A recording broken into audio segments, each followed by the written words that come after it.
What is it about walking simulators that attracts players? Is it the love of the meme? The simple act of one foot in front of the other? The bobbing of your head as it moves up and down? The dramatic knowing that once you walk here, you must walk there. On the surface, they look like games where nothing happens. And yet, people don't forget them. Walking simulators all share one unique element: the act of existence. Existing within a space.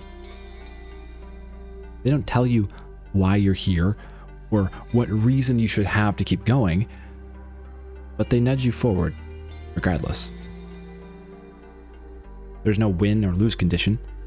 There's only the experience of being right here, right now, in this space that you are observing.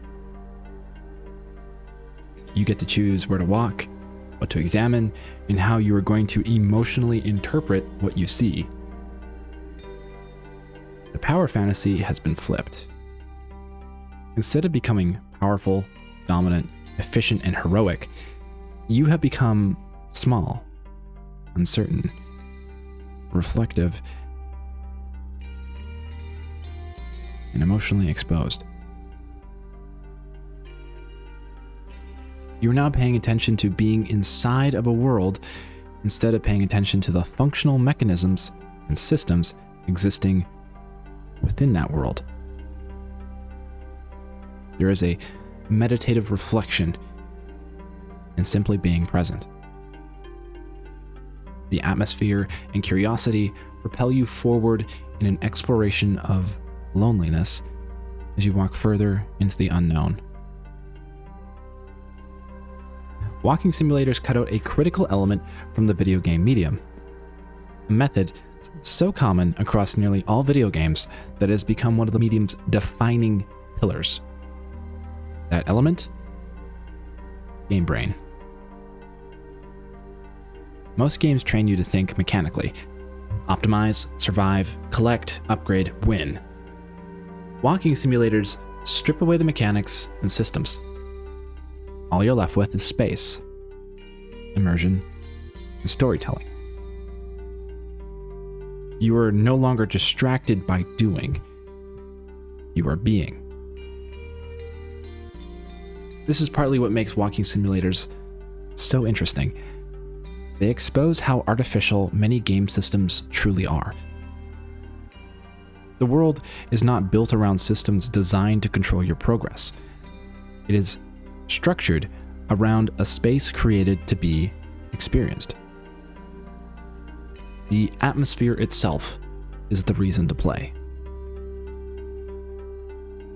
Walking simulators are the closest manifestation of a dream. They have the power to explore the abstract, the unconventional, the strange, and the weird. They can architect environments that cannot exist within the physical world. They can express emotions pulled directly from the mind of a dreamer. You can move through the dream as if it were a memory itself. Your walking speed controls the emotions that you absorb. The faster you walk, the less you observe. The slower your movement, the more focused your attention. Walking simulators create immersion that no movie can ever replicate. As you watch a camera move into a hallway, you are a passive observer.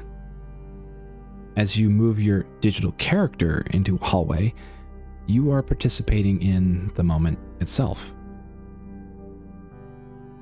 While walking simulators have been stripped of their physical mechanics that play on game brain, there is one mechanic that still persists: story.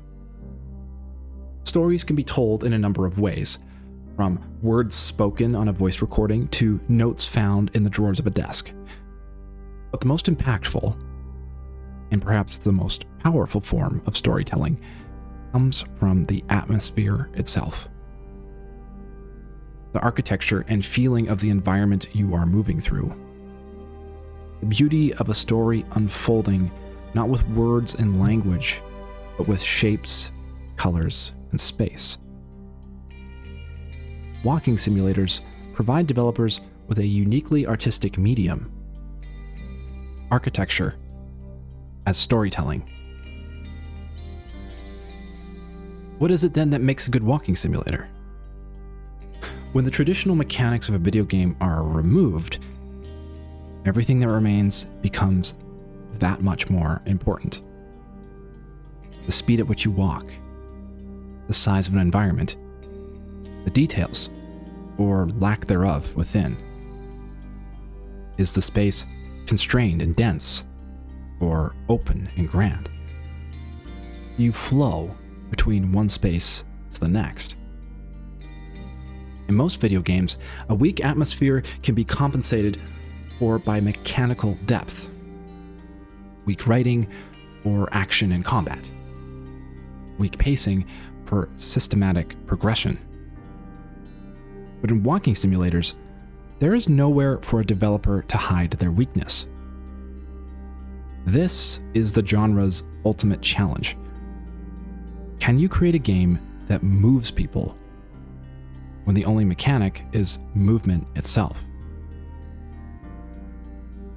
What is it then that keeps us coming back to these games? Why do we play walking simulators at all?